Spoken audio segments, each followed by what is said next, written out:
嗱，今日咧我喺工展會咧就見到我哋一個熟客喎，阿陳婆婆。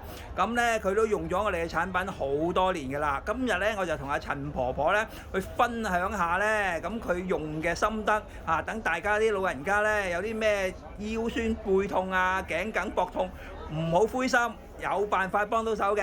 咁嗱，我問下陳婆婆啦，你用咗我哋產品由幾多年開始用咧2019哦，2019年開始用㗎啦。係啊，一路用到而家。哇，用咗好多年咯喎。係啊，一痛我就用啊，夜晚黑晚黑嗰個膝頭哥咧，日頭行得攰啦。哦。咁夜晚瞓覺我就敷。哦。敷咗之後哦，就敷個膝頭哥。就好啦。哦，敷咗。可以繼續行路啦。哦，行得就有力啲。係啦。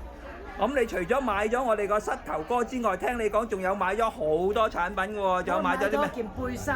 哦，仲買埋我哋嗰個 T 鋪嗰個負離子背心。咁你覺得件背心有咩好處咧？背心咧，我比較用得少啲。哦，用得少啲。因為舊年啊天氣唔凍。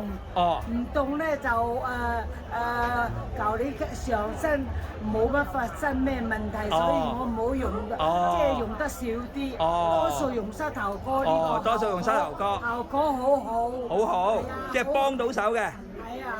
係，咁我聽你講都有用埋我哋個葡萄糖胺膏嘅喎。我有。係。我有一隻叫微創過啊。哦。做微創。哦，做咗微創。係啊。OK。都係少都係痛，我都係用埋咯。哦。兩隻腳都要輪流用咯。哦，咁就非常好啦。咁嗱，咁有機會咧就多啲用我哋件背心，等佢行氣活血啊，等你個改善你個身體狀態，咁啊身壯力健啊！